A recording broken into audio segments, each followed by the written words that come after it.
আছাড় দিয়ে ফেলে দিতে পারলে ক্ষমতাশীল হয় না।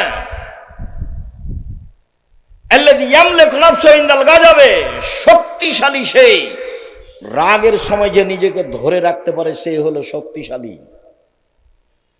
খবরদার ঝগড়ায় প্রতিবেশীকে গালি দিবেন না, প্রতিবেশীকে মারতে যাবেন না, ভাই ভাই ঝগড়া করবেন না। আমাদের গ্রামে একদিন দেখেছি দুই ভাই ঝগড়া করছে, দিয়ে সব জিনিসপাতি ভাগ করতে লাগলো, দিয়ে ঢেঁকিটা কেটে ভাগ করে নিল। এটা আমার চোখের সামনে, আমরা দৌড়িয়ে গেছি, খুব ঝগড়া। তারপরে বলছে একজন আর একজনকে, থাম, আমার এই ভিটে বাড়ি তোর কাছে বিক্রি করব না, এমন এক মানুষের কাছে বিক্রি করে যাব যে তোকে গুতাতে পারে। এক ভাই আর এক ভাইকে বলছে। আর আজকে আপনাকে বলছি, ভাই ভাইয়ের সাথে যে গন্ডগোল আছে আজকেই মিটাতে হবে, আগামীকাল সন্ধ্যা পার না হয় যেন, মিটাতেই হবে, এবং আপনাকে তার হাত ধরে এই সম্পর্ক গড়তে হবে। যতদিন পর্যন্ত সম্পর্ক না ঠিক হয়েছে ততদিন পর্যন্ত ইবাদত কবুল হয় না। মৌলানা সাহেবেরা খুব বিপদে আছে, মৌলানা সাহেবরা কি আছে, খুব বিপদে আছে।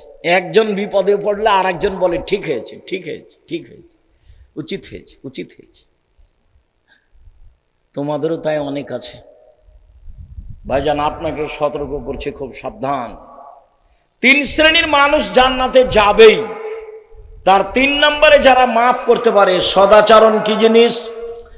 নওয়াস ইবনে সামান রাদিয়াল্লাহু তাআলা আনহু বলেন, আমি আল্লাহর নবীকে জিজ্ঞাসা করলাম, আল্লাহর নবী, মাল বিররু ওয়াল ইসম, একটু বলেন তো আল্লাহর নবী, পাপ কি জিনিস, নেকি কি জিনিস? আল্লাহ রাসূল একটু বলেন তো, পাপ কি জিনিস, নেকি কি জিনিস? তখন আল্লাহ রাসূল বলছেন, আল বিররু হুসনুল খুলুক, নেকি হলো ভালো চাল চলন। বললেন না যে নেকি হলো হজ, বললেন না যে নেকি হলো কোরআন তেলাওয়াত, বললেন না যে নেকি হলো সালাত, বললেন যে নেকি হলো ভালো চাল চলন, নেকি হলো সদাচরণ, নেকি হলো ভালো আচরণ। মোজাইনা কাবিলার একজন সাহাবী বলছেন, কালু, সাহাবীগণ বললেন, ইয়া রাসূলুল্লাহ, মা উতিয়াল ইনসানু মা খায়রু মাতিল ইনসানু, মানুষকে যত নিয়ামত দেওয়া হয়েছে তার সবচেয়ে উত্তম কোনটা? আল্লাহ রাসূল বলেন তো, সবচেয়ে উত্তম নিয়ামত কোনটা? সবচেয়ে উত্তম হাত নিয়ামত। এটা কাকে জিজ্ঞাসা করলে বুঝতে পারবেন? যার এক হাত নেই তাকে। পা নিয়ামত, কাকে জিজ্ঞাসা করলে বুঝতে পারবেন? যার এক পা নেই তাকে। যার 2 পা নেই আরো বুঝেও, পা কত বড় নিয়ামত। তা আল্লাহ মানুষকে অনেক নিয়ামত দিয়েছেন, জমি জায়গা, বাড়ি ঘর, স্ত্রী, আহাল পরিবার, টাকা পয়সা, হাত পা চোখ, এগুলো সব নিয়ামত। বলেন তো আল্লাহ রাসূল সবচেয়ে উত্তম কোনটা? তখন আল্লাহ রাসূল সাল্লাল্লাহু আলাইহি ওয়াসাল্লাম উত্তরে বলছেন, আল খুলুকুল হাসান, ভালো আচরণ। আল খুলুকুল হাসান, ভালো আচরণ। এই ছেলে, একটু খেয়াল করে থাকবেন, কিছুক্ষণ ধৈর্যের পরিচয় দিবেন, মানে কথার দাম আছে, ভুল পথে যাবেন না। কিছুক্ষণ অপেক্ষা করবেন, আমরা খুব তাড়াতাড়ি কথা শেষ করব ইনশাআল্লাহ। তো রাসূল সাল্লাল্লাহু আলাইহি সাল্লাম বললেন যে মানুষকে আল্লাহ যে নিয়ামত দিয়েছেন তার সবচেয়ে উত্তম নিয়ামত হলো ভালো আচরণ। আব্দুল্লাহ ইবনে আমর রাদিয়াল্লাহু তাআলা আনহু বলেন, রাসূল সাল্লাল্লাহু আলাইহি সাল্লাম বলেছেন,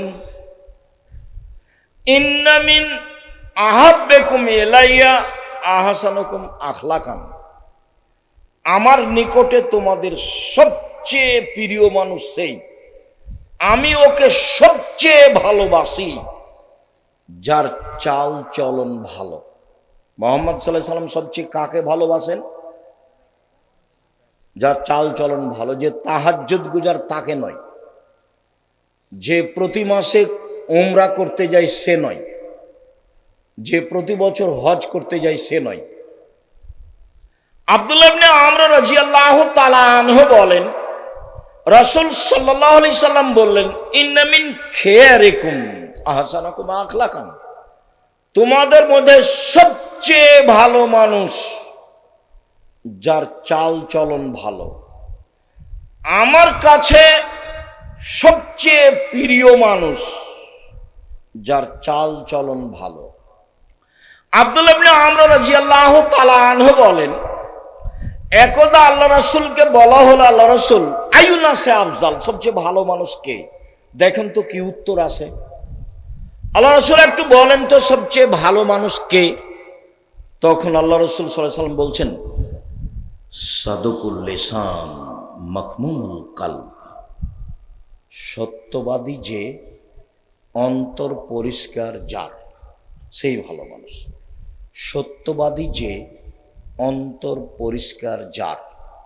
তখন সাহাবীগণ বললেন, সত্যবাদী এটা বুঝি, কিন্তু মাখমুমুল কালব এই কথা বুঝি না, এটা কি? তখন আল্লাহ রাসূল বলছেন, আন-নাকিয়ু ওয়াত-তাকিয়ু, স্বচ্ছ পরহেজগার, স্বচ্ছ পরহেজগার, স্বচ্ছ পরহেজগার, সেই হলো সবচেয়ে ভালো মানুষ। তখন আল্লাহ রাসূল আবার বলছেন, শোনো, স্বচ্ছ মানুষ কে? এক, লা ইসমা আলাইহি, যার পাপ নেই সে, পাপ করলে ক্ষমা চায়। দুই, ওয়ালা বাগিয়া, সীমালঙ্ঘন নেই যার। তিন, ওয়ালা গিল্লা, আত্মসাৎ নেই যার। চার, ওয়ালা হাসাদা, হিংসা নেই যার। এক, পাপ নেই যার। মনে থাকবে না মনে হয়? পাপ নাই কার? পাপ হলেই ক্ষমা চাই যে তার, এটা যে মনে থাকবে না? একবার তো বলা হয়েছে প্রথমে যে আদম সন্তানই পাপী, তো এখন পাপ নাই কার, তাহলে কার বলবেন? পাপ হলেই ক্ষমা চাই যে তার পাপ নেই। দুই, সীমালঙ্ঘন নেই যার, সেই ভালো। যে একটা দুটা বাদাম নিয়ে নেয় সেও সীমালঙ্ঘন করে। তিন, আত্মসাৎ নেই যার। আব্দুল্লাহ বক্তব্য বলছে যে ন্যায়পরায়ণ আর আমানতদার আর সত্যবাদী যদি নেতা হয়, তাহলে অর্ধেক শাসন দেশে কায়েম হয়ে গেছে। মানে 1999 জন দায়িত্বশীলকে আপনি পাবেন না যে তার ভিতরে আমানতদারি আছে। 10-এর পয়সাকেও ভাগ করে নেই। আল্লাহর নবী বলছেন, বিচারের মাঠে 3 শ্রেণীর মানুষের সাথে আল্লাহ কথা বলবেন না। তার এক শ্রেণী হচ্ছে মালিকুন কাদ্দাব, মিথ্যুক দায়িত্বশীল।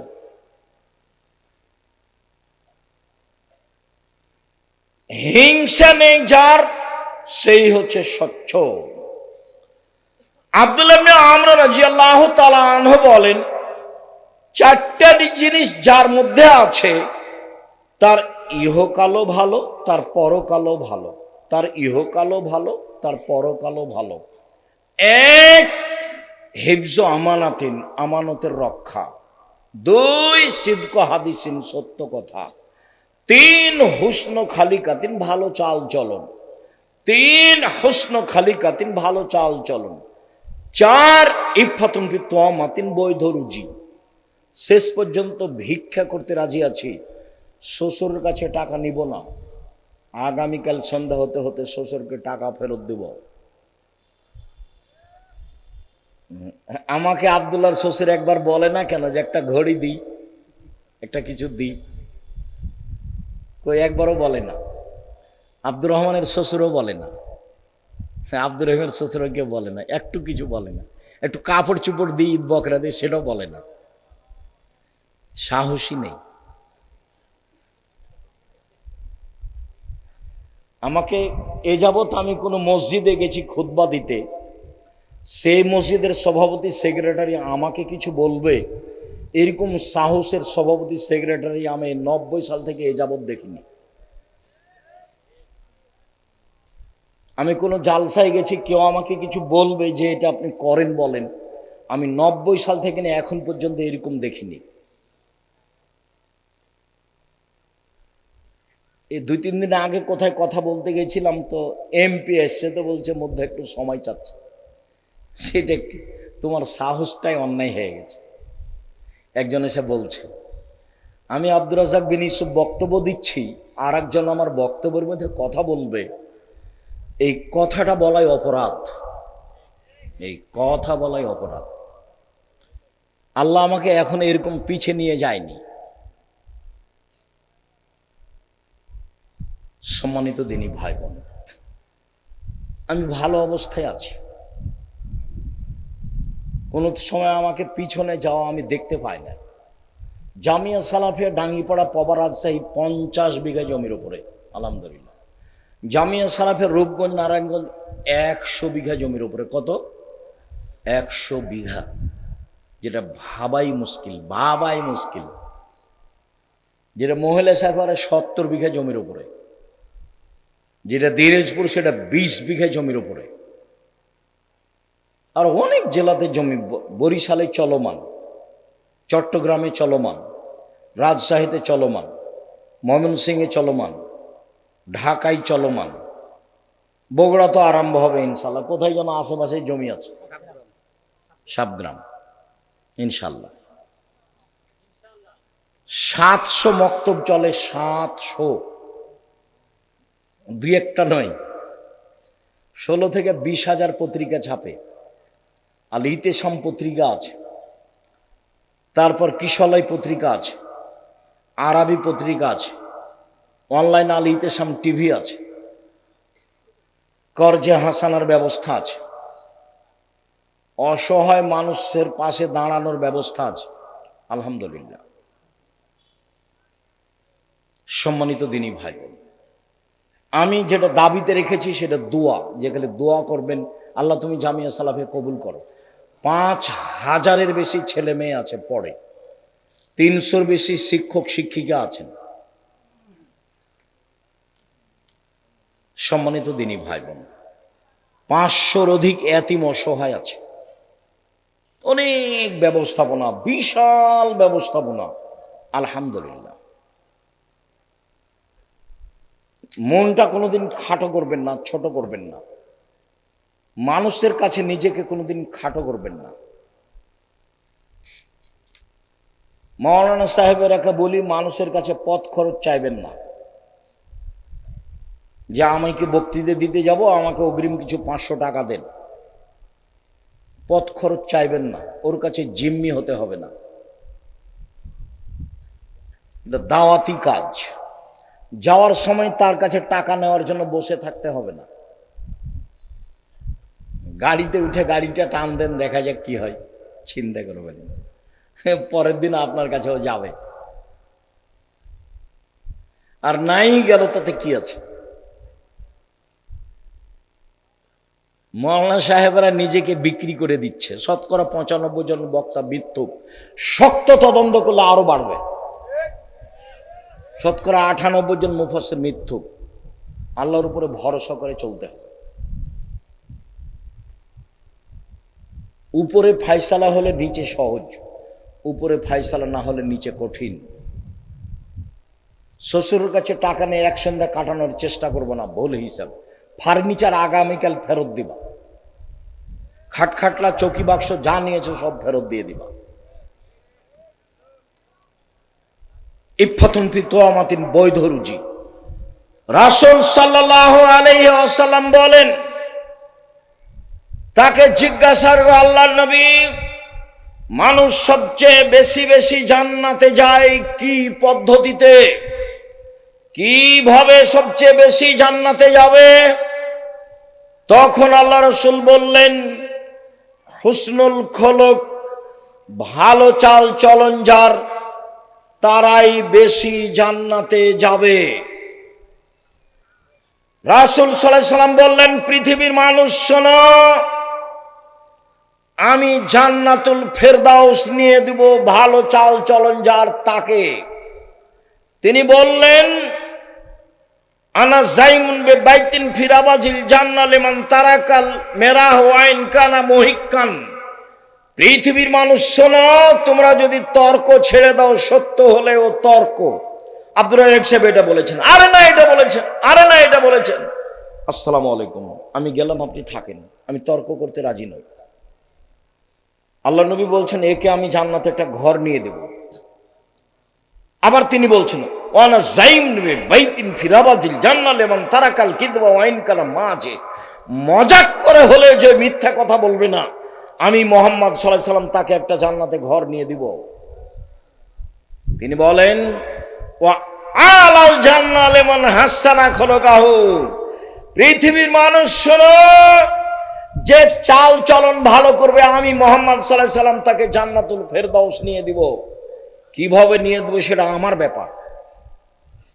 আল্লাহর নবী মুহাম্মদ সাল্লাল্লাহু আলাইহি সাল্লাম তার চাচাকে বলছেন, চাচা লা ইলাহা ইল্লাল্লাহ বলেন না, খালি বিচারের মাঠে কিভাবে জান্নাতে নিয়ে যায় সেটা দেখবো আমি। তর্ক করা লাগে আমি করব, ঝগড়া করা লাগে আমি করব, আপনি খালি বলেন লা ইলাহা ইল্লাল্লাহ, বাকিটুকু দেখে নেব। আবু জাহাল বলছে যে শেষকালে ধর্ম ত্যাগ করে মরিয়েন না, নইলে কিয়ামত পর্যন্ত মানুষে নিন্দা করবে। তখন বলছেন, ভাতিজা তোমার কথা মানতে পারলাম না, শেষকালে ধর্ম ত্যাগ করে যেতে রাজি নই। কয়দিন পরে মারা গেল।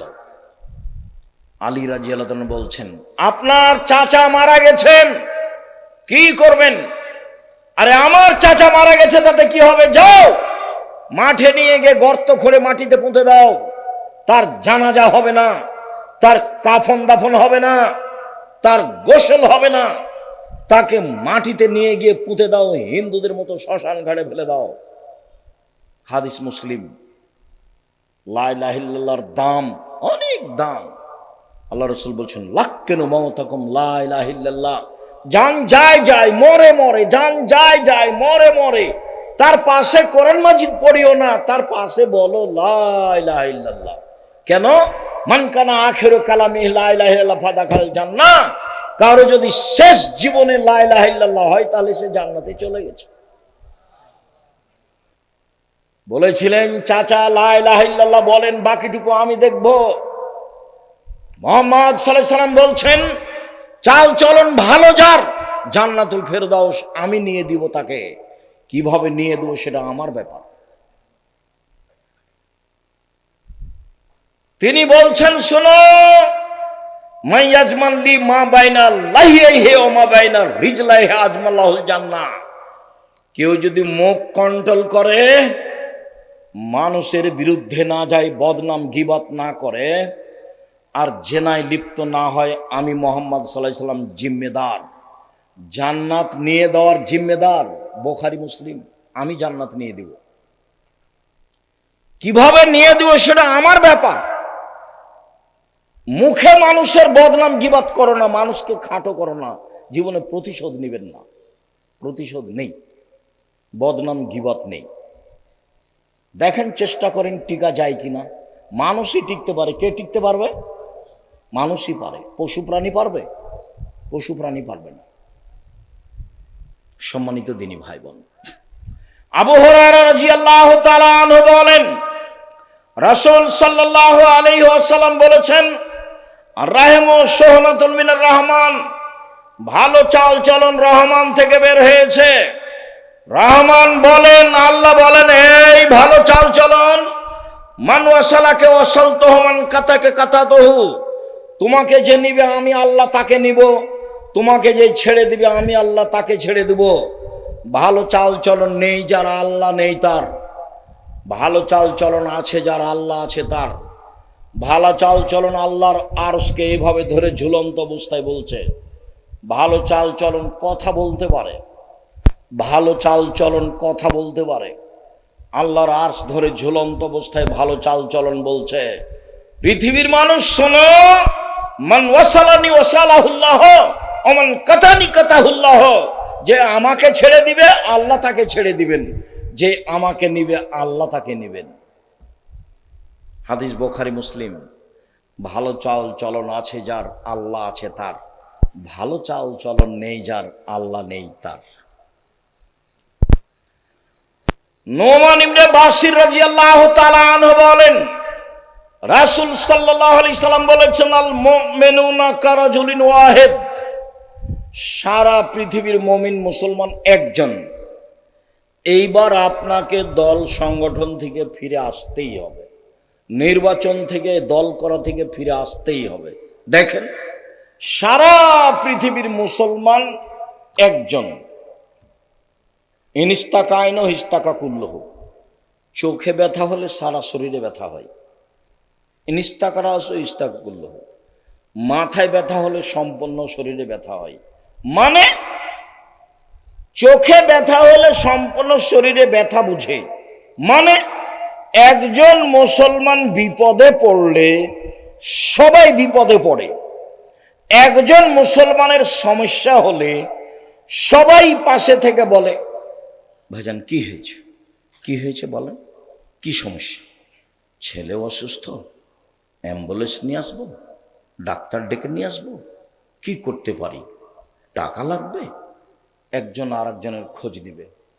আর যদি বিপদে পড়ে বলে যে ঠিক হয়েছে, তাহলে মুসলমান মুমিন নয়।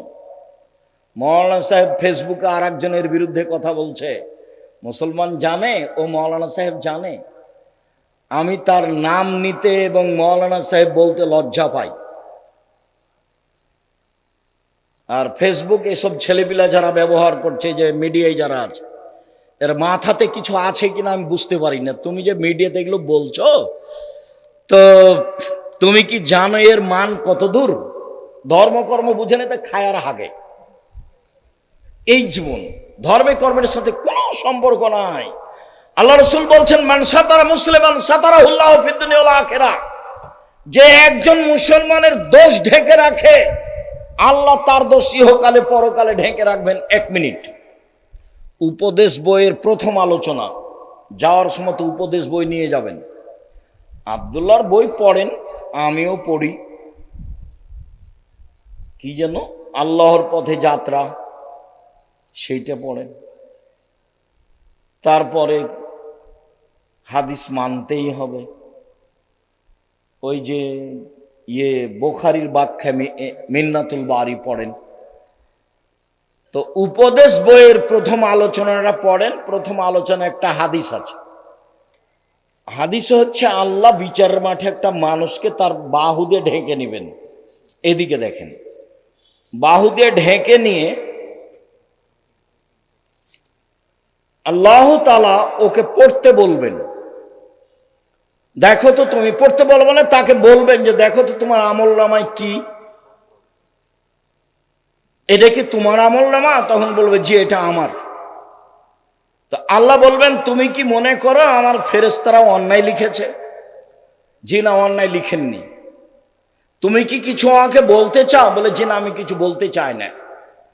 তখন আল্লাহ বলবেন, শোনো, তুমি মানুষের দোষ ত্রুটি ঢেকে রেখেছো, আমি আল্লাহ তোমার দোষ ত্রুটি ঢেকে রাখতে পারি না, যাও তোমার বিচার হবে না, জান্নাতে যাও। দেখেন হাদিস আছে। তা আপনি জীবনে যে ফেসবুকে মানুষের কথা লিখে কি করলেন? আবার মানুষে বলে যে না, আপনি নাকি মদিনা বিশ্ববিদ্যালয় থেকে পড়ে এসেছেন। কেন যে গেলেন আর কেন যে আসলেন আমি বুঝলাম না। সম্মানিত দিনী ভাই বোন, রাসূল সাল্লাল্লাহু আলাইহি ওয়াসাল্লাম বলেন, ইন্না ফিল জান্নাতি লাগুরাব, জান্নাতে কতগুলি ঘর রয়েছে খুব উন্নত মানের পদার্থের, যার বাহির থেকে ভিতর দেখা যায়, ভিতর থেকে বাহির দেখা যায়, খুব টক টক টক টক করছে। সাহাবীগণ বললেন, আল্লাহ রাসূল এত দামি ঘর কে পাবে? আল্লাহ রাসূল উত্তরে বললেন, এমান আলানাল কালামা, যার স্বভাব ভালো নরম, যার চাল চলন ভালো সেই পাবে। ভালো চাল চলন দিয়ে সবচেয়ে দামি জান্নাত পাওয়া যাবে। ভালো চাল চলন দিয়ে একসাথে 2 নেকি হয়। আয়েশা রাদিয়াল্লাহু তাআলা আনহা বলেন, ইন্নামাল মুমিন ইয়াজুদু বিহুসনি খুলুকিহি দারাজাতাস সায়ামুল কায়েম, নিশ্চয় মোমেন পুরুষ নারী ভালো চাল চলন দিয়ে দুইটা নেকি পাবে। এক, নিয়মিত তাহাজ্জুদ পড়লে যে নেকি হয়। দুই, নিয়মিত সিয়াম রোজা থাকলে যে নেকি হয়। তাহাজ্জুদ আর রোজা, সিয়াম, এই দুটার সমন্বয়ে যত নেকি, ভালো চাল চলনে তত নেকি। সম্মানিত দিনী ভাই বোন, রাসূল সাল্লাল্লাহু আলাইহি ওয়াসাল্লাম বলেন, অসহায় মানুষের সাথে যে সদাচরণ করবে সে একসাথে তিনটি আমলের নেকি পাবে। এক, জেহাদ করে যে নেকি হয়। দুই, নিয়মিত সিয়াম রোজা থেকে যে নেকি হয়। তিন, নিয়মিত তাহাজ্জুদ পড়ে যে নেকি হয়। এর নাম ভালো চাল চলন। ভালো চাল চলন পৃথিবীতে একটি ব্যতিক্রম ইবাদত। ভুলেও কোনোদিন মানুষের বিরুদ্ধে যাবেন না। আবু মুসা আশআরী রাদিয়াল্লাহু তাআলা আনহু বলেন, আল মুমিন লিল মুমিন কাল বুনিয়ান, একজন মুসলমান আরেকজন মুসলমান প্রাচীরের মতো, এভাবে দেখালেন। এসুদ্দু বাজহু বাজান, একটা ইঁট যেমন আরেকটা ইঁটকে ধরে আছে। ভালো চাল চলনের বিষয়টি আপনাদেরকে আন্তরিকভাবে ভাবার অনুরোধ জানিয়ে, সমাজে নিজে ভালো চাল চলন বাস্তবায়ন করার আন্তরিকভাবে অনুরোধ জানিয়ে আজকে যেসব আলোচনা হলো সেগুলি মেনে চলার অনুরোধ জানিয়ে, যেসব বই পুস্তকগুলি আছে জামিয়া সালাফের পক্ষ থেকে গুরুত্বপূর্ণ বই আছে ফাতোয়া সিরিজ, এতে প্রায় 1000 ফতোয়া আছে। আর আব্দুল্লাহর বই আছে আল্লাহর পথে যাত্রা। আর আব্দুর রহিমের বই আছে রাসূল দেখতে যেমন ছিলেন, খুব গুরুত্বপূর্ণ। আল মাসিক আল ইতেসাম, সবাকে নিতে হবে। আর দেখেন, আমি হাতে নাতে চেষ্টা করেছি সলাতের উপরে বই লিখা, নামাজের উপরে, দুয়ার বই, এগুলো আপনাদের জন্য বিশেষভাবে ফাতোয়া সিরিজ আর আল্লাহর পথে যাত্রা, সাথে সাথে উপদেশ এবং সলাতের বই, এগুলো নেওয়ার আন্তরিকভাবে অনুরোধ জানিয়ে আপাতত আজকের মতো কথা এখানে শেষ করছি। আল্লাহ আমাদের যারা মারা গেছে তুমি তাদের কবরের শাস্তি মাফ করো। আমরা যারা অসুস্থ তুমি তাদের আরোগ্য দান করো। আমরা যারা বেঁচে আছি তুমি তাদেরকে তোমার রাসূলের পদ্ধতি অনুযায়ী চলার তৌফিক দান করো। তোমার দরবারে দাবি দাওয়া রেখে আজকের আলোচনা এখানে শেষ করতে যাচ্ছি। সবাই বইগুলো নিয়ে যাবেন, কেউ খালি হাতে যাবেন না। এটা একটা বড় দাওয়াতি মাধ্যম, যেতে যেতে টাকা শেষ হবে। কাজে এইসব বই পুস্তক মূল্যায়ন করবেন। মসজিদের জমির মধ্যে একজনের জমি আছে, সে ব্যক্তি উক্ত